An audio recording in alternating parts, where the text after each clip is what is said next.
readings. And of course, we have a new writer this month. His name is Rev Dr. Ron Fox.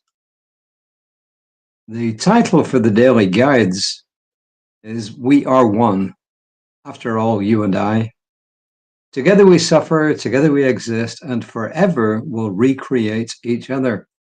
And that was from, at least in my opinion, the famous Pierre Teilhard de Chardin, who was a French Jesuit priest, mystic, and not very popular with the Vatican. There you are. So, what about Reverend Ron Fox? Here's what he says about himself. He served in several pulpits in the course of his ministry. He's a past recipient of Center for Spiritual Living's Meritorious Minister Award. He currently lives in Port St. John in Florida with his wife Becky, who is both an artist and a practitioner for Centers for Spiritual Living. So there you are. That is about Reverend Dr. Ron, and this is what he has to offer us. He called it moving beyond our story.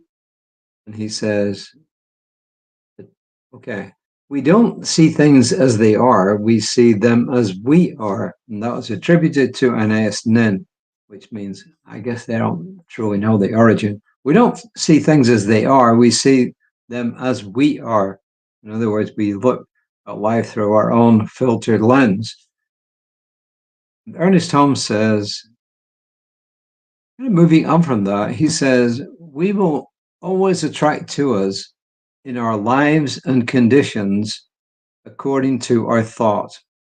Things are but manifestations of inner mental concepts. And that's from Creative Mind and Success on page 17. It's done unto you as you believe. That's just the other way of saying it. And this is from Reverend Ron Fox. It says, we get trapped in the story version of our life. We tell ourselves things like, I'm worthless, I'll never amount to anything, I'm a failure, I don't deserve happiness. And then we get stuck in the story and look for evidence that supports it. We have to start noticing the stories we tell ourselves, not just what they are, but how they affect our lives. And then he says, here's an example. An athletic young man was paralyzed by a football injury. The immediate story he told himself was, my life was great, now it's over. However, as the months went by, this story changed. Before my injury, I partied a lot. I didn't think about others. I lived a purposeless life. I can be a better man. And he went on to college and got a counseling degree. And this is Reverend Ron Fox again, who says, because we're the author of our stories, we can change how we tell them. We can make what one psychologist called narrative choices. We can edit, reinterpret, and retell our stories. And the Buddha asks, who is your enemy? Mind is your enemy. Who is your friend? Mind is your friend. Learn the ways of the mind. Tend the mind with care. I talked the other day about this friend of mine at one of our Toastmasters clubs who is very successful. And yet, when he gave his speech on Friday, it was amazing that he really was incredibly insecure.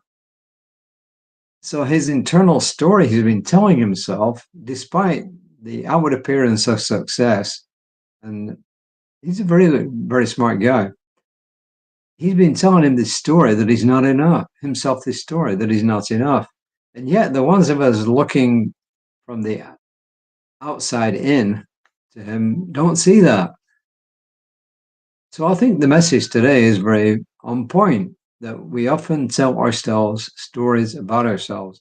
And sometimes we do it at a subconscious level, which Reverend Ron Fox alludes to, but he doesn't mention it per se.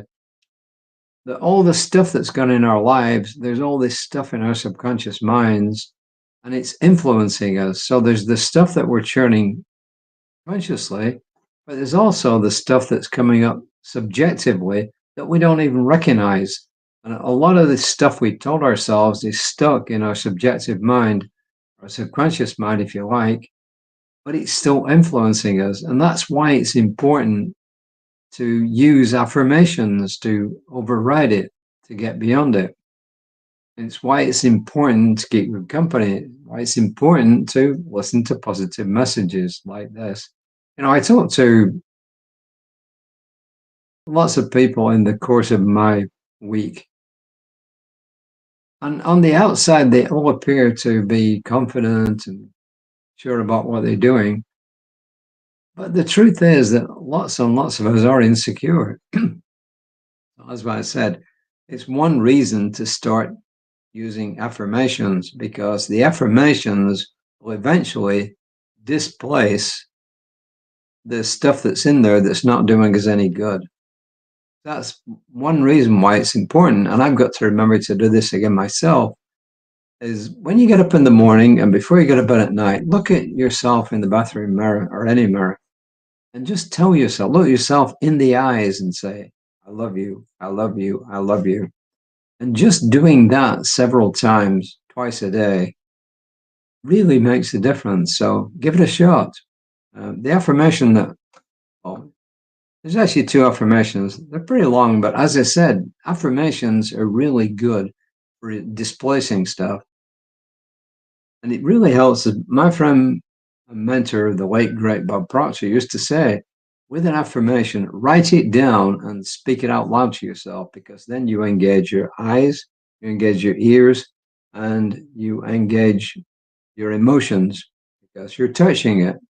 So sight, sound, touch, you're engaging all three. So today I move within and remember that with God, all things are possible. I don't think anybody could argue with that, right? Today I move within and remember that with God, all things are possible. In other words, we can change our internal story thanks to the divine power that's flowing through us. I remember I am one with the power that created all that is, and I can use that power to create the life I want. I remember I am one with the power that created all that is, and I can use that power to create the life that I want. So, pretty short. My apologies if it upsets anybody that I'm early. I'm sure it really doesn't. So until next time, hopefully at 5 o'clock tomorrow, Central Time, USA, I will be back. And Reverend Lisa, my colleague, will be back tomorrow. She'll be back at 9:15. And assuming work doesn't get in the way, Daniel Mercadal, one of our licensed religious science practitioners, will be doing her Wednesday meditation. She's going to try for 11:15, but as I said, her work schedule varies, so she has to fit it in. So, be that as it may, have a really wonderful rest of the day. Please take care of yourselves. Namaste.